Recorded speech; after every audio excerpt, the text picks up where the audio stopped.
Hello friends, Bharat 3.0 ఎంత ప్రమాదకరంగా ఉంటుందో మీరు అస్సలు ఆలోచించలేరు. 1947 సంవత్సరంలో భారత్ 1.0 నడుస్తూ ఉండేది.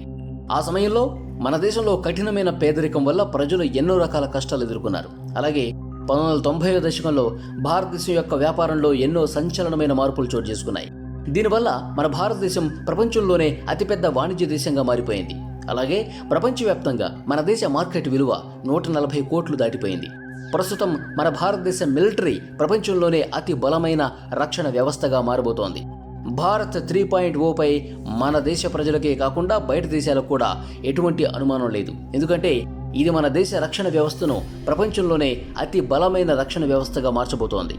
ఫ్రెండ్స్, ఈ వీడియోను చివరి వరకు చూస్తే గనక మీరు కూడా ఖచ్చితంగా ఈ విషయాన్ని నమ్మకుండా ఉండలేరు. ప్రపంచంలోనే ఖచ్చితంగా మన దేశం టాప్ 3 బలమైన రక్షణ వ్యవస్థ కలిగిన దేశాలలో ఉంటుంది. T-90 ట్యాంక్స్లను రష్యా నుంచి భారతదేశం కొనుగోలు చేసింది.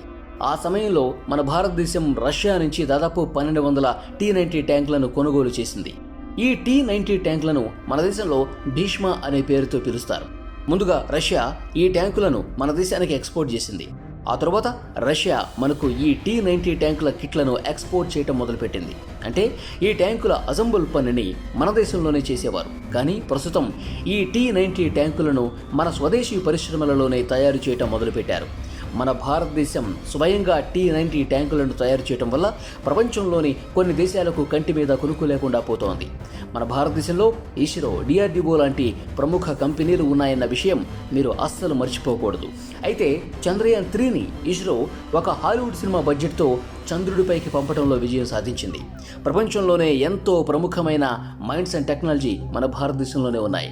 ఒకప్పుడు మన దేశం ఆర్థికంగా బలహీనంగా ఉండేది, కానీ ఇప్పుడు అలాంటి పరిస్థితి ఏమీ లేదు. ప్రస్తుతం మన దేశంలో T-90 ట్యాంకులను స్వదేశీ పరిశ్రమలలో తయారు చేస్తున్నారు. అలాగే T-72 అజయ్ ట్యాంకులు కూడా రష్యాకు చెందినవే.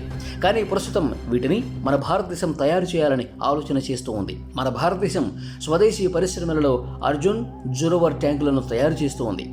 జురవర్ ట్యాంక్ లైట్ వెయిట్తో సుదూర లక్ష్యాన్ని ఛేదించే విధంగా ఉంటుంది. అయితే ఫ్రెండ్స్, ఇండియా చైనా బార్డర్పై ఈ ట్యాంక్స్ ఉపయోగించబడతాయి. అంతకన్నా పెద్ద విషయం ఏంటంటే భారతదేశం ముందుగా ఈ ఆయుధాలను కొనుగోలు చేసింది. ఆ తర్వాతే వీటిని అసెంబుల్ చేయటం మొదలుపెట్టింది. అలాగే ఇండియాలోనే మ్యానుఫ్యాక్చర్ చేయటం మొదలుపెట్టింది. ఇలాంటివన్నీ చాలా దేశాలు చేస్తూనే ఉంటాయి. దీన్ని డెవలప్మెంట్ లేదా ఎవల్యూషన్ అని అంటారు. కానీ అన్ని దేశాల కన్నా భారతదేశం ఒక అడుగు ముందుగానే ఉంది.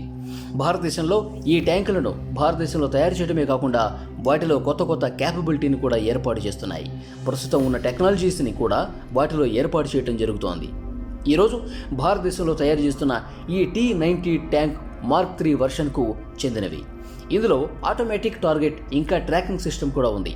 ఇవి సొంతంగా టార్గెట్ సెట్ చేసుకోవటం చేస్తుంది. ఒకవేళ ఆ టార్గెట్ కదులుతూ ఉంటే ఆ టార్గెట్తో పాటు కదులుతూ టార్గెట్ను హిట్ చేస్తోంది. సాధారణంగా వీటిలో ఉండే ట్యాంక్స్ లోపల ఒకప్పుడు అనలాగ్ కంప్యూటర్స్ ఉండేవి, కానీ ఇప్పుడు భారత్ ఇందులో డిజిటల్ బ్యాలెన్సింగ్ కంప్యూటరింగ్ చేయడం కూడా జరిగింది. దీని యొక్క సైటింగ్ సిస్టమ్ పగలు 8 కిలోమీటర్ల దూరం వరకు చూస్తోంది. అక్కడి వరకు ఏదైనా టార్గెట్ ఉంటే అటాక్ చేస్తుంది. ఇక రాత్రి సమయంలో లేజర్ రేంజ్ ఫైండర్ సహాయంతో 5 కిలోమీటర్ల దూరం వరకు టార్గెట్ను హిట్ చేస్తుంది. ఇది కాకుండా దీని యొక్క వేరే టెక్నాలజీ ఇంప్రూవ్మెంట్ చూస్తే రాబోయే రోజుల్లో ఇండియా అడ్వాన్స్ అవుతుంది అని చెప్పొచ్చు. ఈ ఇంప్రూవ్మెంట్ కేవలం ట్యాంకుల్లోనే కాదు, నేను మీకు ముందుగా చెప్పినట్టు భారత్ 3.0 చాలా డేంజరస్గా ఉండబోతోంది. ఇప్పుడు ఇది మిలిటరీ సూపర్ పవర్గా అవబోతోంది. చూడండి ఫ్రెండ్స్, ఇది వింటే మీరు ఖచ్చితంగా ఆశ్చర్యపోవడం ఖాయం. ఎందుకంటే భారతదేశపు సైంటిస్టులు, రష్యా సైంటిస్టులు కలిసి బ్రహ్మోస్ను తయారు చేశారు. అయితే బ్రహ్మోస్లో రష్యా యొక్క రోల్ ఎక్కువగా ఉంది. రేపటి కోసం భారతదేశం బ్రహ్మోస్ భారత్లోనే తయారు చేస్తుంది. అలాగే బ్రహ్మోస్లో కూడా సామర్థ్యాలను పెంచుకుంటూ పోతుంది. అయితే భారతదేశం ముందుగానే ఇండిజినస్ ఎయిర్ క్రాఫ్ట్ క్యారియర్ విక్రాంత్ని ఏర్పాటు చేసింది. భారత్ తన సొంత పరమాణుపై దుబ్బి ఏర్పాటు చేయడం కూడా మొదలుపెట్టేసింది. అంటే భారత్ యొక్క యుద్ధపు విమానం దీన్ని 4.5 అని అంటారు. రాబోయే కాలంలో హాల్ తేజస్ తయారు చేయబోతున్నారు. హాల్ తేజస్ మార్క్ 2ను కూడా భారత్లోనే తయారు చేస్తున్నారు. అయితే ఒకప్పుడు AK-47 రష్యా నుండి తెప్పించబడేది, కానీ ఇప్పుడు AK-47 భారత్లోనే తయారవుతుంది. వీటన్నిటిని చూసుకుంటే భారత్ 3.0 పై వెపన్ ఇండస్ట్రీ, డిఫెన్స్ ఇండస్ట్రీ నుంచి మంచి ఇన్వెస్ట్మెంట్తో పాటు ఎఫిషియెంట్ అవుట్పుట్ని ఇచ్చే పూర్తి ప్రయత్నం చేస్తున్నాయని చెప్పాలి.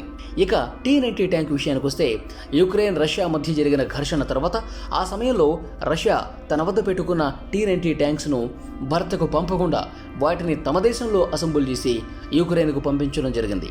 అంటే భారత్కు సప్లై అవ్వలేదు. ఈరోజు మన దగ్గర సప్లై లోటు ఉంది. అంటే మనం వాటిని సొంతంగా డెవలప్ చేసుకోవచ్చు. ఎందుకంటే భారతదేశానికి T-90 లాంటి పవర్ఫుల్ వెపన్స్ను తయారు చేసుకునే పవర్ ఉంది. ఎందుకంటే రష్యా చేసిన విధంగా యుద్ధం సమయంలో ఏ దేశం చేసినా కూడా సొంతంగా వాటిని డెవలప్ చేసుకునే సామర్థ్యం ఇప్పుడు భారతదేశానికి ఉంది. ఈ విధంగా రేపు ఇతర దేశాలతో ఎలాంటి మాట పెరిగినా కూడా ఆ దేశాలపై డిపెండెంట్గా ఉండకుండా మనం సొంతంగా ఏర్పాటు చేసుకోవచ్చు. ముందుకు వెళుతున్న దేశానికి ఉండాల్సిన మొదటి క్వాలిటీ ఇది ఇప్పుడు మన ఇండియాకు ఉందని చెప్పొచ్చు. అయితే చాలా దేశాలు చాలా త్వరగా స్వతంత్రత పొందాయి. కానీ దీంట్లో భారతదేశం 75 సంవత్సరాల సమయం తీసుకుంది. కానీ ఇంత సమయంలోనే భారతదేశం చాలా సంపాదించుకుందని చెప్పొచ్చు. ఎందుకంటే ప్రపంచంలోనే భారతదేశం 3వ పెద్ద ఎకనామిక్స్ స్థానంలోకి వెళ్ళబోయే దారిలో ఉంది. అయితే దీన్ని బట్టి మీరు చెప్పండి ఫ్రెండ్స్, భారత్ 3.0 ఎలా ఉండబోతుందో. ఈ సమాచారం మీకు నచ్చితే వీడియోను లైక్ చేయండి, షేర్ చేయండి, సబ్స్క్రైబ్ చేసుకోండి.